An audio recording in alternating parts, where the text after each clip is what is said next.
consegue ter uma câmera decente, uma qualidade melhor de áudio. Então, em breve a gente vai evoluindo aí.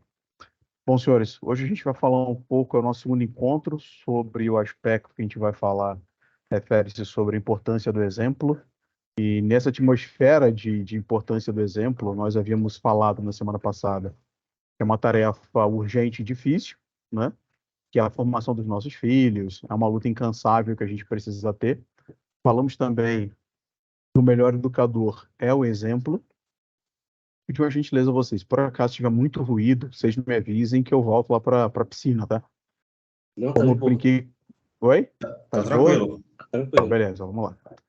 E falamos o segundo ponto que nós falamos foi a questão do exemplo, que o melhor educador é o exemplo. E a gente falou bastante que a gente aprende melhor pela experiência, né? E falamos também de algumas virtudes importantes para que nós possamos ser. Falamos da honestidade, solidariedade, respeito, sinceridade. Falamos também sobre o dever do exemplo, que é uma obrigação nossa, que é um dever que os pais, principalmente, não podem se furtar.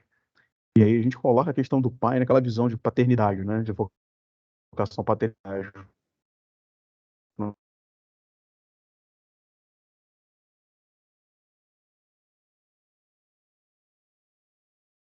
Eu acho que o Henrique travou.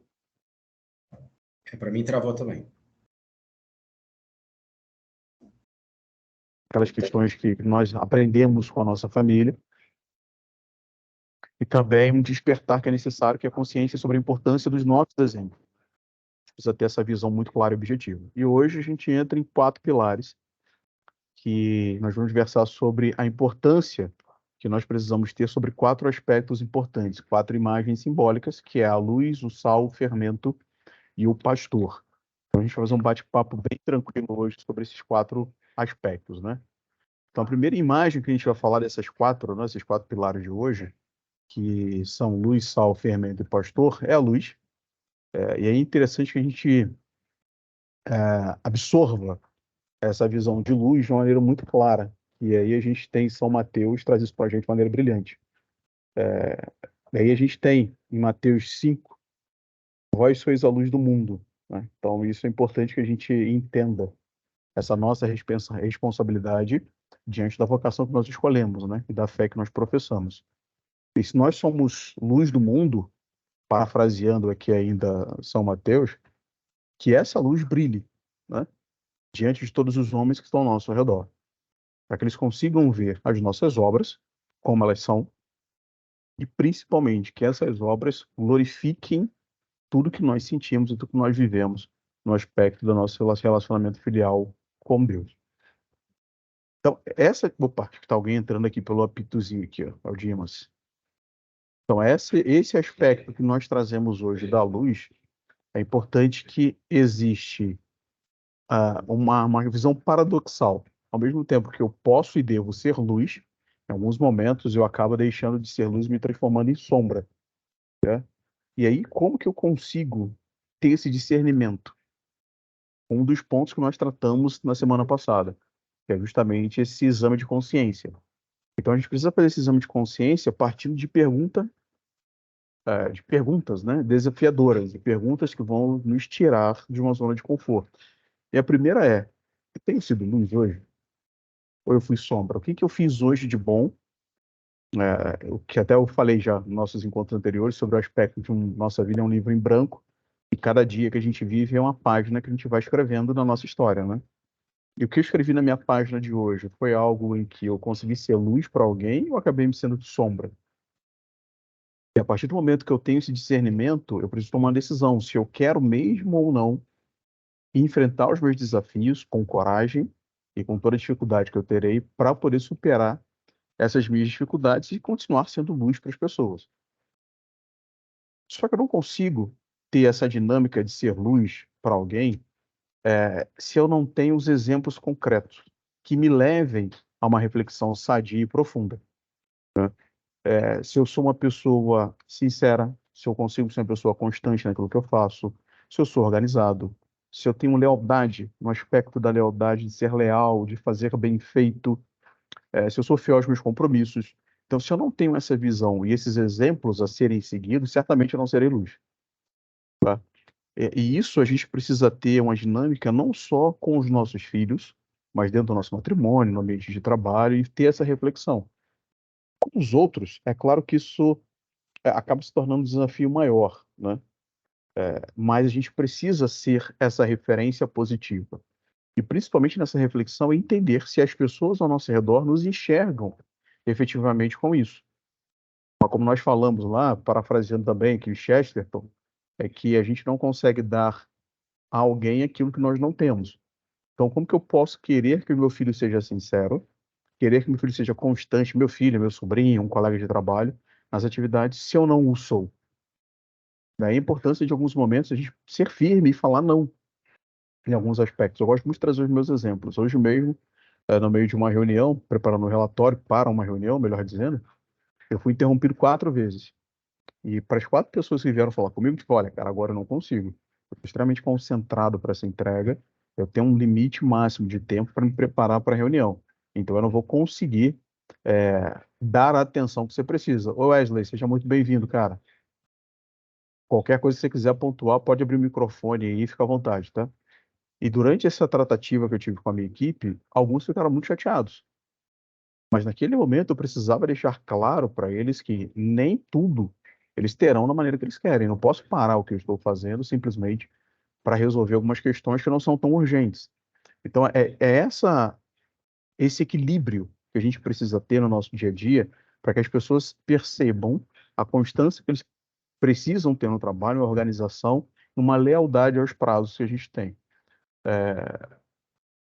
Em contrapartida a tudo isso, se eu sou uma pessoa que mente, se eu sou uma pessoa que é inconstante, se eu sou desorganizado, se eu sou volúvel, aí eu não sou luz. Nossa balança está assim, ó. Se eu consigo ser sincero, constante e organizado. O outro lado tá, se eu sou desorganizado, se eu sou inconstante e se eu sou mentiroso. Então eu não consigo ser luz. Eu só sou luz quando o lado positivo, ou seja, a virtude, ela pesa, ela é presente na nossa vida. Porque se eu digo para alguém, até usei esse termo recentemente com um colega, faça o que eu falo, mas não faz o que eu faço. Isso não faz o menor sentido um negócio desse, né? Peraí, não. Só, você precisa beber. Eu tô com uma garrafinha de água aqui do meu lado, porque o meu médico falou para eu tomar mais água. Tô bebendo muito pouca água. Então, opa, alguém falou alguma coisa? Não, não só sorrir. Pode continuar. Não, tranquilo. Então, se eu não consigo ser exemplo fazendo aquilo que eu digo que as pessoas têm que ter e têm que ser, não adianta. Mais um exemplo de trabalho que ocorreu hoje comigo. Nós temos um momento, né, dentro da empresa em que nós precisamos registrar mais qualidade nas nossas entregas. E eu fiz uma reunião com a minha equipe. E a primeira coisa que eu fiz com a minha equipe foi apresentar a ata da reunião, muito bem detalhada, com todos os pontos, com todas as observações. Eles falaram, então é assim que é para ser. Pô, beleza, eu entendi. Então, se eu não consigo ser aquilo que eu digo que as pessoas precisam ser, esquece, cara. Eu não vou ser luz para ninguém. Então, é essa transição entre a virtude e o defeito que a gente precisa ter cuidado. E a virtude, é interessante a gente entender que a virtude não é a ausência e nem é o excesso. A virtude é o equilíbrio. É justamente eu conseguir buscar esse ponto de equilíbrio que vai me trazer essa capacidade de virtude. No nosso caso, em ser luz, ter as virtudes ao nosso lado, nos ajudando de forma veemente, né? Porque se eu não consigo ser virtude, se eu não consigo ser essa luz, os que dependem de mim ficam confusos. Isso é simples, Oi, ficam confusos. Oi, o espaço também pode compartilhar situações nossas também? por favor, cara. É bom que eu tomo Pô, uma água aqui. aqui eu trabalho na Eletrobras, né? Não sei se vocês estão acompanhando a mídia, a Eletrobras está passando por um processo de estruturação grande, né? E aqui a gente tem um colega meu que ele tem uma equipe grande, ele tem uma equipe grande, espalhada em 5 estados, e ele não só tem alguns problemas pessoais, mas também ele acaba, ele é um pouco desleixado, né? Mesmo sendo liderando a equipe grande. E só que então, aí esse é o problema, ele não consegue ser exemplo para a equipe dele, né? E, o, e, é, e ele é sustentado por um QI muito forte, né? Quem segura ele é uma pessoa que tem muito apreço por ele, é uma pessoa que entrega muito, ele está em altos cargos, né? Então, sempre para onde essa pessoa vai, leva ele junto, né? E recentemente, quando essa reestruturação, na equipe dele tem um cara que é técnico, teve a oportunidade, a empresa abrir um processo seletivo para os técnicos poderem se inscrever e concorrer a uma vaga de engenheiro. Quem é engenheiro, mas está na empresa como técnico, né? E foi uma oportunidade para muita gente que já estava, sei lá, 10 anos trabalhando como engenheiro, mas recebendo salário de técnico. E esse cara era, tipo assim, um dos mais fiel a esse colega. E o cara se inscreveu para essa vaga. Quando saiu o resultado, numa sexta-feira, a vaga não era para onde ele estava trabalhando, era para um outro lugar. Ele tinha um adicional de gerência lá, no final das contas, do dia para a noite ele perdeu esse. Assim, não foi comunicado que ele iria perder o adicional dele, mudaram ele de área, assim, uma coisa bem esdrúxula, sabe? Assim, sem comunicar, sem nada, assim, uma coisa bem fria. E meu gerente chamou, ele chamou esse cara que eu tô falando que é mais desleixado é o meu gerente direto, né? E esse cara que recebeu a notícia é meu par, né? E aí me chamou na reunião junto lá e eu fiquei achando, aí eu falei, chama a Alciomar. Alciomar, eu acho que isso foi um erro da empresa, cara. Não tá, então alguma coisa não tá batendo. Do dia pra noite você vai perder um cara que é gerente seu, não tá fazendo sentido. Aí, mas mesmo assim ele não abriu o assunto, meio que conduziu já dispensando o cara, entendeu? No meio da reunião, assim. Eu achei aquilo muito esquisito. Aí passou uma semana, veio a notícia que a área para onde ele está indo, ele está indo trabalhar na usina térmica em Aparecida. Ele trabalhava na transmissão. Não sei se vocês conhecem muito o segmento de energia. Uma semana depois foi anunciado que a usina de Aparecida vai ser vendida. Então o cara não só perdeu a função gerencial dele, que é uma carreira dentro da empresa hoje, né? Uma carreira gerencial, como ele vai ser mandado embora porque para a área quando ele foi vai ser vendida. Entendeu? No intervalo de uma semana, ele achou que estava virando técnico para ser engenheiro, a vida dele desmoronou assim de um jeito inimaginável, né? E eu estou percebendo que ninguém está tratando esse assunto com o cara fica lá em Boa Vista, entendeu? Fica lá no Amazonas, lá em Manaus. Aí assim, eu não tinha a menor necessidade de eu ligar para ele. Só que eu falei, eu chamei o Miguel, eu liguei para ele, acabou a reunião. E ele está querendo para quem ele passa o trabalho dele, para quem ele passa, e ninguém dá resposta para ele. Aí eu liguei para ele, Miguel, você está confortável? Você tá confortável com a situação, Miguel? Você estava sabendo que ia acontecer isso tudo contigo? Tava atônito, assim, não sabe o que tem. Ele está mais perdido que segue em tiroteio. Do dia para a noite ele estava numa grande empresa, agora ele vai para não sabe para onde, entendeu? E assim, o descaso como estão conduzindo algumas questões, né, nesse processo. E, vamos supor, amanhã, dia 13, vai ter uma demissão em massa na Eletrobras, né? As pessoas estão desesperadas para ir para áreas que não vão ser extintas, né? Hoje, dia 12, tem gente que não sabe onde vai trabalhar. E amanhã, tipo assim, é onde vai ser comunicado tudo. Então, pode ser que amanhã a pessoa receba um e-mail dizendo que, assim, ó, você não, você não é mais necessário para a empresa. E muita gente boa, entendeu? Assim, e é um negócio frio, assim, vai ser um e-mail frio. Para, sei lá, 900, 1.200 pessoas, entendeu? Então, até pessoas que eu não conheço, assim, de muita proximidade, às vezes não sei, nunca, pessoa que eu já conversei, que a pessoa nunca nem abriu a câmera, eu não sei o que eu posso fazer por ela, mas é escutar, entendeu? Tem pessoas que eu fico sabendo, aí eu chamo ela e tal, converso, mas nossa, é uma situação que eu espero que ninguém passe, entendeu? Você vê colegas seus que você trabalhou junto, entregando, e o gerente superior direto, assim, tipo assim, tá fazendo descaso. O gerente conseguiu a caixinha dele lá na reestruturação, a caixa, né? Conseguiu uma posição melhor e bal, né? Sei bem como é que funciona Complicado. isso, cara. Sei bem como é que funciona. É uma situação bem triste, bem delicada. Aí tem dois aspectos importantes que tem bastante a ver com o nosso encontro. Um deles é a ausência das virtudes dessas pessoas, né, do conhecimento, até da relação interpessoal, mas o ponto lá, analisando causa raiz disso tudo aí, é a pessoa não tem conhecimento de gestão de pessoas.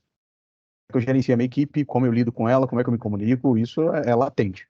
Abrindo um parênteses aqui, fazendo um merchandising aqui já no dentro do Ensino Virtus, eu acabei de pegar a aprovação aqui da minha supervisora de marketing, que é minha esposa, de um programa que eu vou lançar semana que vem sobre gestão de projetos. Tem exatamente isso.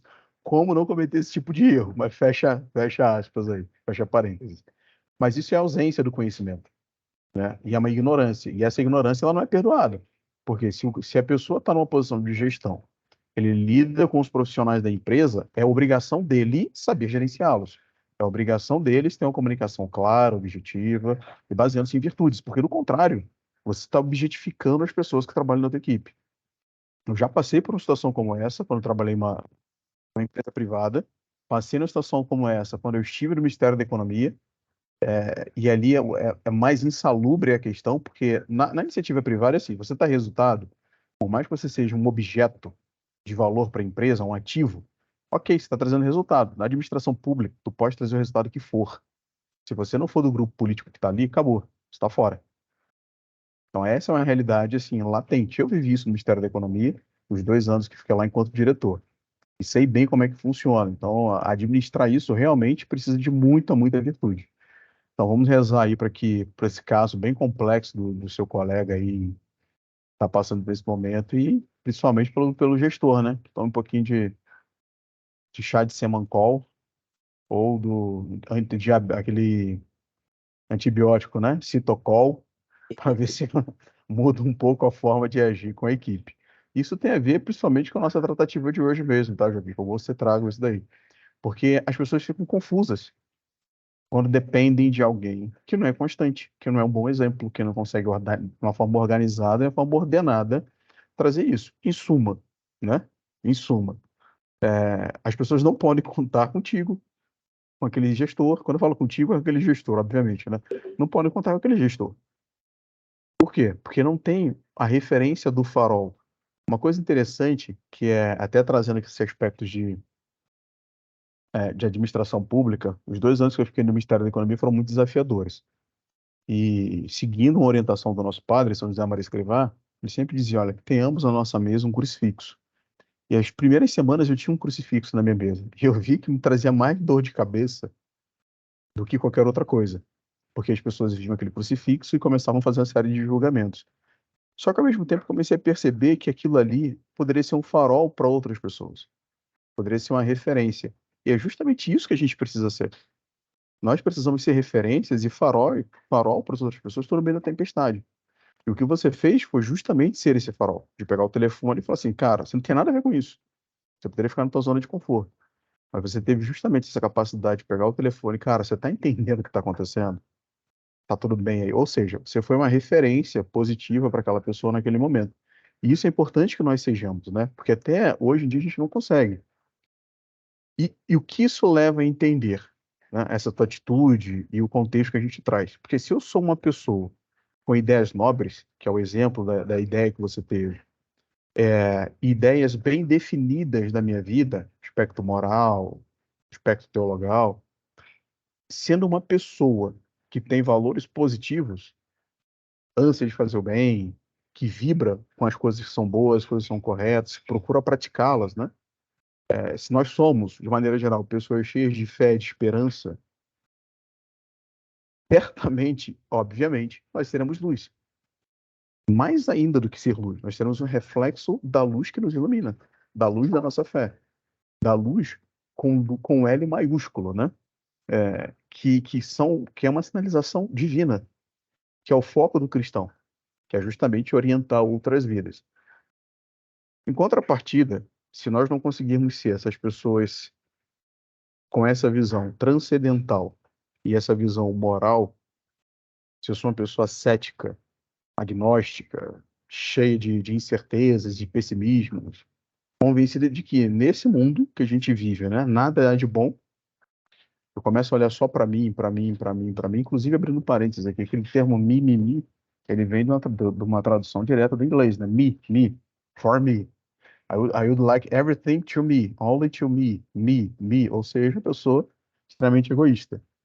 E se eu tenho essa perspectiva de vida cética, cheio de incerteza, de pessimismo, sou extremamente convencido de que o mundo não tem nada de bom, aí eu não sou luz.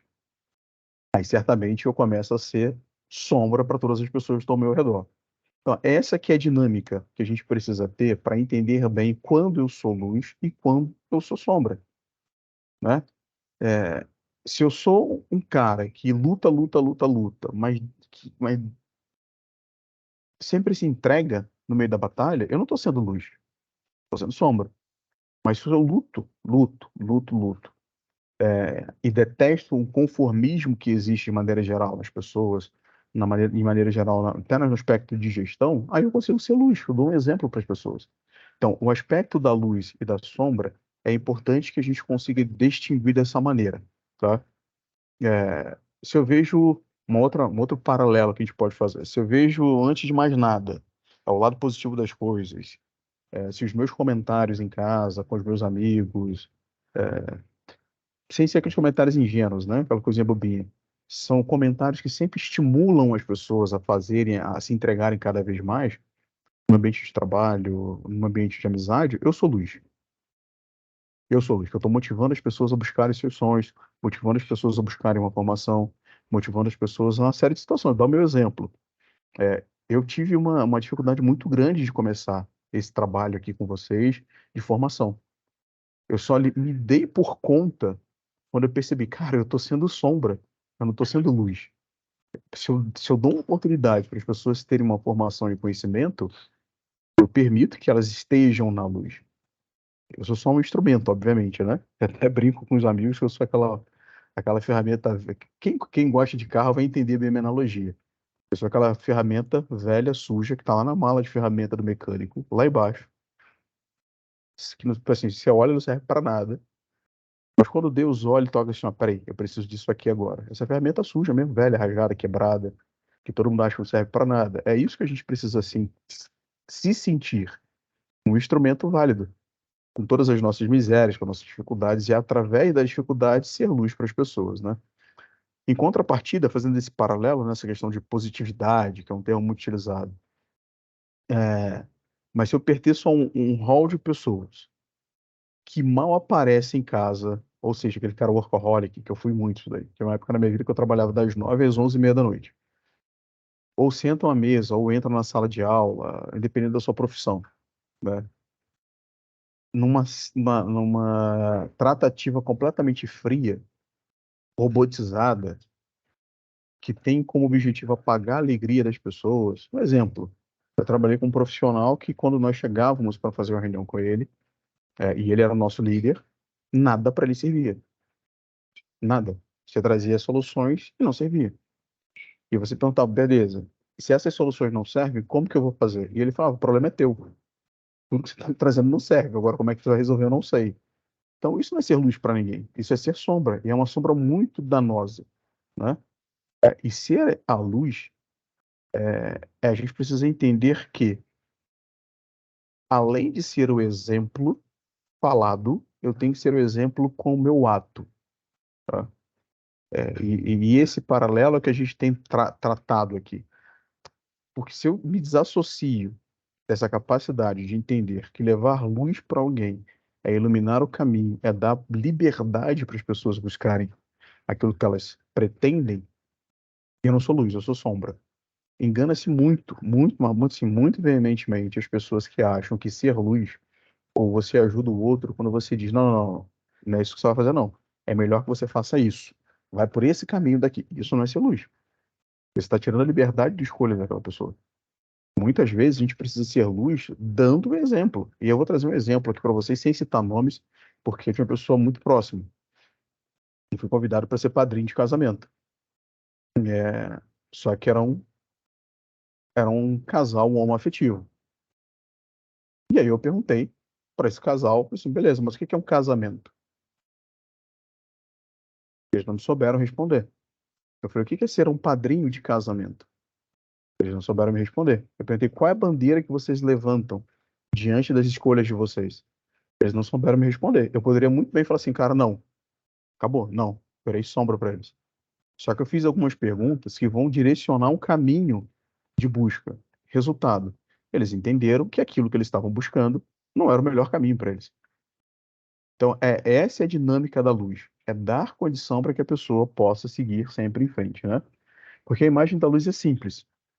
A boa luz permite enxergar bem, né? Você está numa estrada escura, você ligou o farol, você está enxergando mais ou menos. Farol alto, você enxerga tudo, né? Então, a boa luz permite você enxergar sem confusões. Ela consegue mostrar os perigos que você tem, as sombras que oculta, o que estaria oculto ali diante daquelas sombras, né? Ela consegue iluminar as referências da paisagem daquele caminho, dos contornos daquela estrada que você esteja seguindo, da vida, o que a noite encobriria. Uma outra coisa que a luz também faz, uma característica da luz, é que ela aquece. Todo mundo já foi no McDonald's, já comeu batata no McDonald's. O que que tem? Uma luz forte ali, incandescente, para que a batata não esfrie. Então, se a luz também é isso, ela aquece, ela estimula. A luz é a vitalidade. A gente pode usar como analogia aqui o girassol. E a luz favorece a alegria. Se você chega num ambiente que está iluminado, você se sente mais alegre, mais feliz. Se você chega num ambiente que é muito escuro, você, pô, que lugar estranho, não estou conseguindo enxergar o que que tem aqui. Tá? Então a gente pode dizer que o que que nos traz uma alegria interior, que nos aproxima da bondade, da beleza, da verdade, é a claridade. Mas não só a claridade em si, a claridade do bom exemplo, né? Que tem todas essas características da luz. Então, se eu consigo ser bom exemplo para as pessoas, eu sou luz. Se eu não consigo ser bom exemplo e se eu não consigo dar às pessoas ao meu redor a liberdade que elas precisam para tomar suas decisões, se eu não dou esses insumos, eu não sou luz, eu sou sombra. E isso é uma questão para quem é pai, é muito importante. Muitas vezes a gente acha que a melhor coisa para o meu filho é fazer de tudo para ele. Não.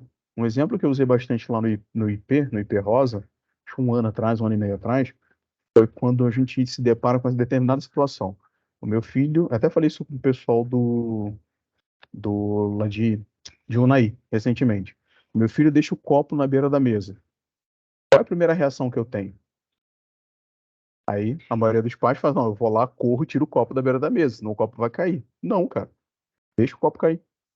Pô, Rico, mas meu filho pode se cortar, o copo vai quebrar, é um prejuízo, é um copo que me custou R$ 100.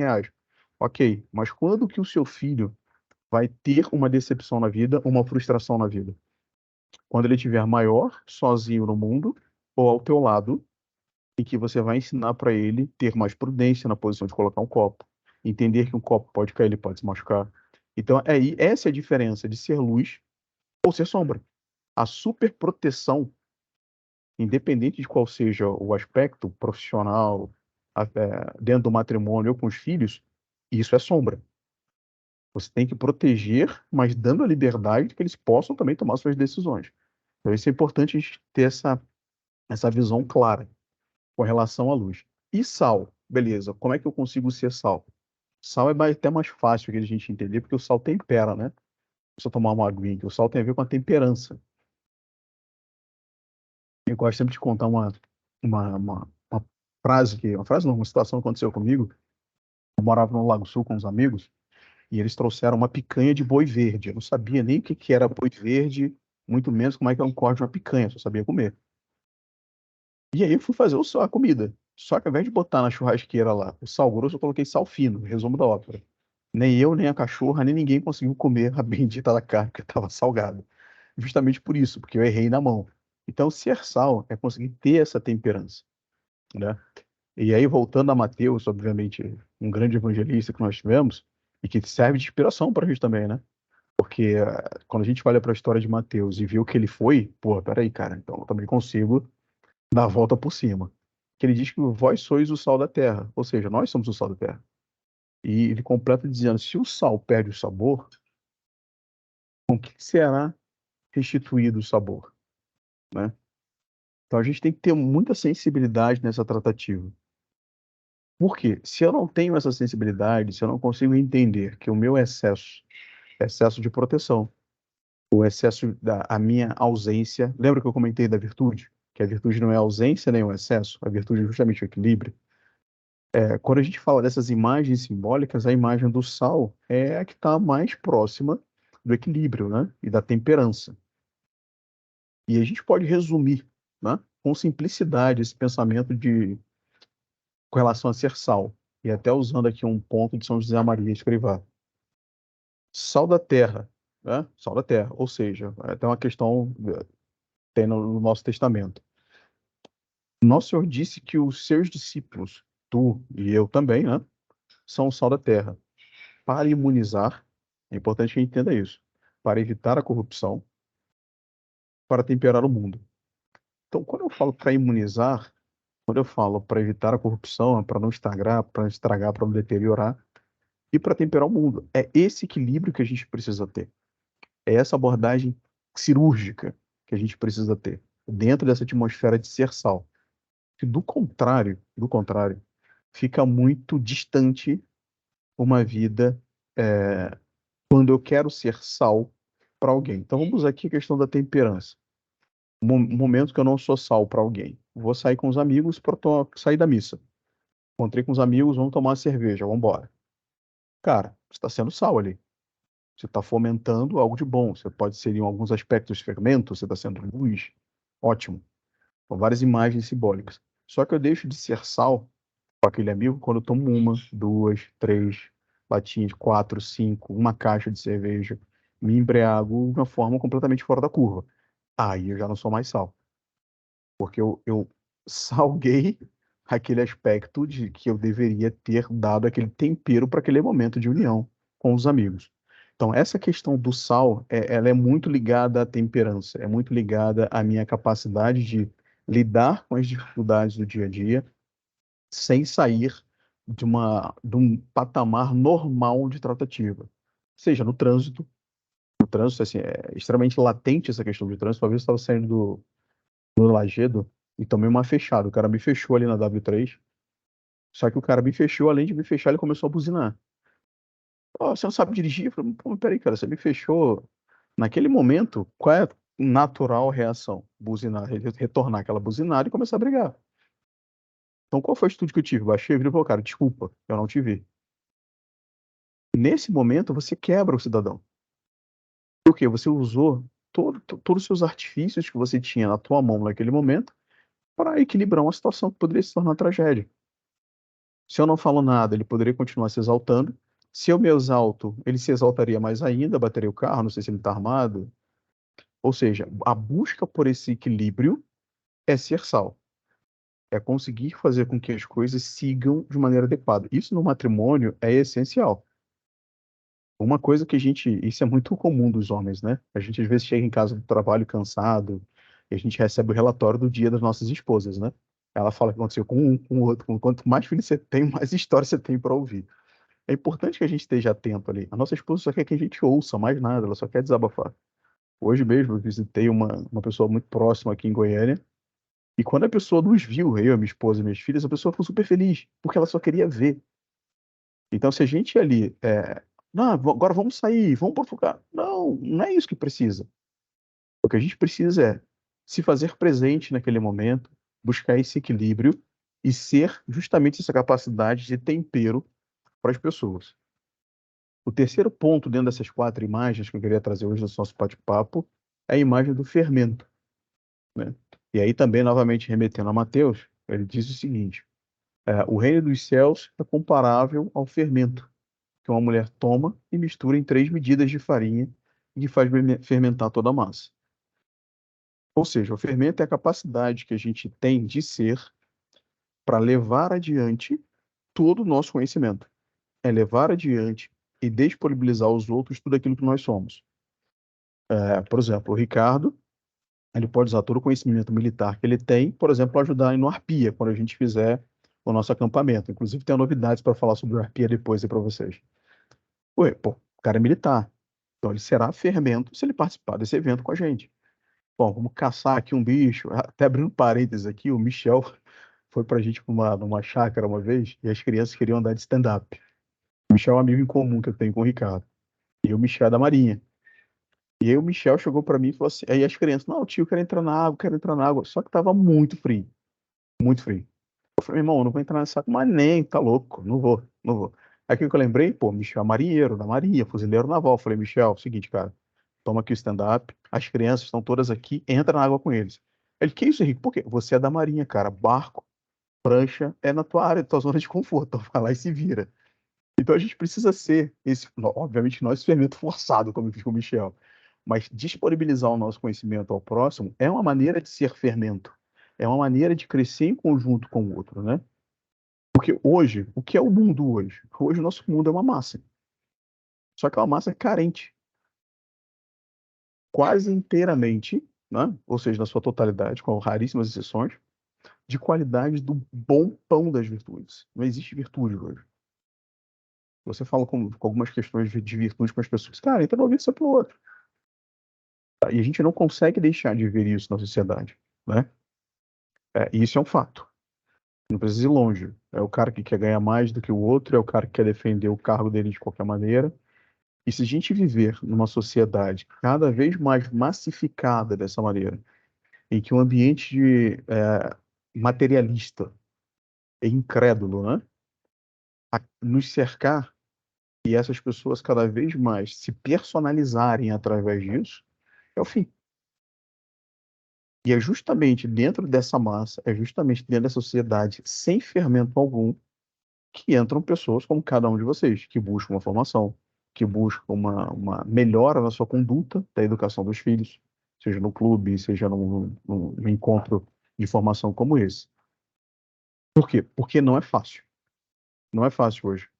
A maneira com que toda a nossa estrutura social ela foi construída e hoje ela vive, ela cria em série, tá? Isso é fato, tá? Adolescentes e jovens extremamente consumistas e hedonistas. Basta você andar em qualquer shopping hoje em dia que você vai ver isso. E o que cada vez mais é latente na nossa sociedade, isso é muito forte sobre o aspecto da juventude em geral, é que essa massa sofre uma influência,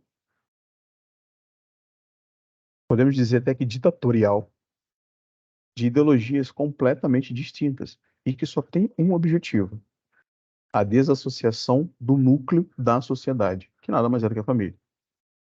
Tá? E é muito simples e muito fácil nesse clima envolvente que a gente vive hoje em dia, com a juventude, que cada vez mais a gente se permita tornarmos também massa. Ah, mas é assim mesmo, não, você não vai mudar não. Ih, cara, agora só, agora é uma nova igreja católica. Jornada Mundial da Juventude? Não é, não precisa santificar ninguém não, não precisa converter ninguém não, não, vamos todo mundo aqui. O diferente é legal, o diferente é bom. Cara, isso aí é o fim, é o começo do fim. Então, o que que significa? Que tudo se tornou uma massa sem fermento. Não tem aquilo que vai fazer crescer, vai fazer fomentar a realidade e a vida das pessoas, né? E essas ideias é, acabam criando dentro da sociedade, nas pessoas que estão envolvidas na sociedade, uma aceitação mais simples, né, para tudo aquilo que é errado. Quando você fala de doutrina ou de uma cultura religiosa com as pessoas, o cara não quer saber disso. A gente está vendo um relato de duas meninas conversando, uma falou, pô, eu deixei de ser católica. Ela, por quê? Ah, porque seguir os 10 mandamentos é muito difícil. Eu falei, coerente o pensamento dela. Então, se ela já entende que os 10 mandamentos é difícil, ela está em pé para ser católica. Então, ela já entendeu que o negócio não é fácil. Ah, mas eu prefiro não ser, porque aí assim é mais fácil para mim. Eu falei, ah, beleza, entendi. Então, ela já começou a relativizar tudo. É natural, porque é uma massa. O que que você vai fazer? Você vai seguir aquele grupo de pessoas que dizem que o importante é você ser feliz, ou você vai seguir o seu pai, sua mãe, sua tia, sua avó, papagaio, periquito, papa, que diz o seguinte: para ser feliz existe um caminho estreito, que não é fácil. Então, naturalmente, essa massificação acaba levando de maneira controversa os valores essenciais na vida das pessoas. E uma sociedade sem fermento é extremamente estéril. Por que que ela é estéril? Tem uma analogia que é muito interessante, né? Que é quando você puxa. Para quem soltou pipa, isso é muito fácil. Se você tem lá o carretel de linha, você está soltando sua pipa, tua linha embola, cara, acabou. Para você conseguir desembolar a tua linha quando você solta a pipa, é um trabalho danado. E o que que significa essa massificação dentro dessa imagem que a gente traz aqui simbólica de uma sociedade sem fermento? você começa a busca, e aí tem uma associação com a nossa visão anterior, com o sal. Ou seja, você começa a fazer uma busca pelo prazer a qualquer custo. Por, por que está conectado a ser sal? Porque o sal é a temperança, é o que dá o equilíbrio. O equilíbrio na sensualidade, o equilíbrio na bebida, o equilíbrio na comida. E quando eu não tenho essa capacidade de cuidar da minha temperança, e eu encontro uma sociedade completamente massificada, que vive de uma forma estéril, o que que acontece? Eu vou buscar os prazeres, que é mais fácil eu buscar os prazeres mundanos. Álcool, droga, obsessão eletrônica. Eu até coloquei uns vídeos aí no nosso grupo sobre isso. Algumas aberrações sexuais. Por quê? Leitura. Esquece. Se você pegar uma coisa que me chocou muito, mas me chocou muito mesmo. Eu levei minha filha, na época ela tinha 8 anos de idade, 9 anos, perdão, no hospital em Águas Claras, ela estava passando muito mal. Ela, papai, posso levar meu livro? Porque lá demora muito. Estava com o livro lendo. E aí ela tá, enquanto ela lia, tinha uma televisão do nosso lado. Aí eu perguntei pra ela, Anne, o que que você tá vendo de diferente nesse desenho? Ela, sem brincadeira, ela tava assim, ela fez isso aqui, ó, e falou, papai, a menina tá de cabelo azul, o menino de cabelo rosa. O menino tá de vestido, a menina tá de terno. O menino tá de sapato rosa, a menina de sapato azul. A voz da menina parece voz de menino e a do menino de menina. Em pouco mais de 5 segundos. A mãe que estava do lado, perdão, estava atrás de mim, ela levantou, veio até a minha frente e perguntou: como que sua filha conseguiu, em menos de 10 segundos, ver coisas que eu não vi há um ano? Porque minha filha assiste esse desenho há um ano. Aí eu falei para ela, mas quantas vezes você parou para ver o vídeo com a sua filha? Aí a mãe falou, nenhuma. Eu falei, quanto tempo sua filha passa fazendo uma leitura, ou principalmente contemplando a natureza, contemplando a vida de maneira geral? E essa mãe respondeu, tá faltando isso. Então, quando a gente permite certas facilidades para os nossos filhos, para os nossos sobrinhos, é natural que eu jogue esse ser humano, esse jovem, esse adolescente, esse adulto também, muitas vezes os adultos ficam ali obcecados com Instagram, LinkedIn e por aí vai, e a gente não pega o que é palpável, né? O que é cultural, que é uma boa leitura, que é seguir os nossos mestres, acaba. Você se torna massa também. Por isso que a nossa sociedade, ela acaba se tornando uma sociedade sem fermento. E como é que entra a solução para tudo isso, né? Entra quando eu consigo entender quais são os meus valores, qual é a minha vocação. Quando eu começo a me conhecer, quando eu começo a entender quais são as virtudes, quando eu começo a ser exemplo e olhar para os exemplos adequados. Porque hoje a sociedade, como é que ela está? São exemplos distorcidos, mas eles movem as pessoas, porque eles levam uma ideia de facilidade. E quando a gente corta isso e quebra isso, você começa a entender que o jovem sabe o que ele não quer, mas ele não sabe o que ele quer.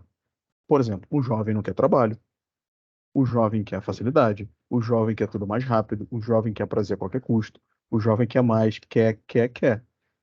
Por que que ele quer isso? Porque ele não sabe o que ele quer. Porque quando eu sei o que eu quero, eu luto de forma obstinada para conseguir aquilo. Então, como eu não sei o que eu quero, tudo aquilo que me dá prazer imediato serve. E aí que a gente cria essa dicotomia de relativismo na nossa sociedade hoje em dia. Por isso que nós precisamos ser fermento, né? Como eu sou fermento? Primeiro, eu vou fechar os olhos no que está acontecendo. Eu não posso fechar os olhos. Porque é em meio a essa massa desordenada, desorientada, que os nossos filhos, os nossos amigos, nossos sobrinhos se encontram. E principalmente tem muita gente boa ali dentro. E a partir do momento que eu constato que ali dentro dessa massa tem muita gente boa, e essas pessoas estão sofrendo com tudo isso, eu preciso ser sal. Mas beleza, Henrique, como é que eu vou ser sal diante de uma situação tão complexa como essa? O que que eu posso fazer? Lutar. Muito, muito. Principalmente através de uma formação. E cada um de nós, por termos esse chamado a sermos fermento, de que essa massa manipulada, né, precisa ganhar qualidade humana e cristã, os nossos critérios, o nosso comportamento tem que ter potência do fermento. Tem que ter a capacidade de levar, de fazer com que essa massa cresça e transforme toda essa massa em algo bom. E esse é o nosso chamado. E é esse o caminho que a gente efetivamente precisa seguir. Então, e como é que eu sou isso? Primeiro, mirando para bons exemplos. Segundo, tendo bom comportamento, boas atitudes e vivendo a virtude. Buscando de formação. Buscando cada vez mais formação. E a última imagem simbólica que a gente tem, até para por causa do nosso tempo hoje está um tema grande, nosso tempo está um pouco apertado, é a imagem do pastor. E aí a gente já tem uma frase aqui que é de João, né? Ainda mais de São Mateus, que é o bom pastor que dá vida pelas suas ovelhas. E eu preciso dar vida para aquelas pessoas que estão ao meu redor. E como é que eu dou a vida para aquelas pessoas? Eu abro mão de assistir uma televisão. Eu abro mão de comer muito. Então eu vou ter mais temperança na hora da alimentação. Porque isso vai me fazer mostrar o caminho ao qual eles precisam seguir. Porque a imagem, quando a gente fala da imagem do bom pastor, ela nos lembra, acima de tudo, a necessidade de ir à frente, marcando o rumo ao qual nossos passos serão dados. E principalmente como as pessoas que estão atrás de nós, né? Não adianta eu querer falar para o meu filho, estude matemática, se na hora que ele vai parar para estudar, falar, nossa, cara, matemática é um saco, vem cá, vai estudar. Eu tenho que sentar com ele, eu tenho que dar o exemplo para ele. O pastor vai à frente, né? O pastor que assinala o caminho, é o que indica por quais caminhos a gente vai seguir. E um conselho muito interessante que São José Maria Escrivá traz para os pais é que, sobretudo, que os nossos filhos vejam. Quando eu falo filhos, aqueles que não têm filhos ainda entendam sobrinho, colegas de trabalho, todas as pessoas que estão na nossa atmosfera, na nossa conduta do dia a dia. Que eles vejam, tá? Que eles não alimentem ilusões. Isso é muito perigoso. Senão eles se tornam uma massa estéril, né? Que eles percebam tudo, a realidade que a gente vive, desde criança, né? Tudo, sem exceção. E que tudo que eles aprendam seja conosco. Eu fiz uma outra tratativa, em um outro encontro, que eu perguntei para os pais, e refiz essa pergunta também lá em Unai, sobre o matrimônio. Quantas vezes você falou com seu filho sobre matrimônio? Nenhuma? Tá um problema. Por quê? Se você não conduz o seu filho para que ele entenda o que é um matrimônio, ele vai aprender fora de casa. Se você não conduz o seu filho de forma antecipada para explicar para ele o que é sexualidade e como você vive a sexualidade, ele vai aprender na rua. Então, o pastor é sempre aquele que vai à frente. Vai à frente no aspecto de educar. Vai à frente no aspecto de evitar os maiores perigos e os maiores problemas. Mas não precisa deixar de fazer com que as pessoas que estão sendo conduzidas no ambiente profissional, no ambiente familiar, que tenham suas frustrações. Eles precisam aprender a cair e levantar. Uma coisa é você ter uma referência, outra coisa é você ter uma bengala para o resto da vida. São coisas completamente diferentes, tá? Um outro ponto interessante que a gente, nessa visão nossa de vocação à paternidade, né? É uma tratativa importante que nós temos que ter com as pessoas. Eu até coloquei no nosso grupo também uma dica que é dividir, separar 3 horas do dia para 3 pontos importantes. 1 hora para estudo, 1 hora para atividade física e 1 hora para sua vida transcendental. Se você consegue fazer isso, esses três, nessas 3 horas, pô, mas Henrique, eu não consigo em 3 horas, eu consigo no primeiro mês 10 minutos. Beleza, no segundo mês vão ser 11, 12, 13, até que você chegue a 3 horas. Você vai conseguir dividir bem o seu tempo, você vai conseguir um equilíbrio na sua vida, que você vai, inclusive, deixar claro com o teu exemplo para as pessoas que o seguem que aquele é o caminho adequado. Aí a gente passa a ser um bom pastor, tá? Quando eu exijo ordem no meu dia a dia, quando eu exijo ordem na minha forma de me vestir, se eu deixo a minha cama arrumada quando eu acordo, se eu organizo tudo que eu tenho para fazer, se eu sou uma pessoa ordenada, se eu coloco as minhas gavetas, tudo que eu faço. Se eu incentivo meus filhos a serem generosos, respeitosos, a prática da religião, se eu estou na missa com meus filhos, explico o que está acontecendo em cada momento da missa. Tudo isso é um papel de ser um bom pastor. Só que além do pastor, né, é óbvio que a gente tem um outro lado, que são os lobos e os mercenários, né? Fazendo essa analogia do pastor, né? Quem o pastor combate? Ele combate o lobo, né? O mercenário qual é? É aquele cara que não é pastor, e ele não é o dono das ovelhas. E quando ele vê que o problema está chegando, o que é que ele faz? Ele abandona todo mundo.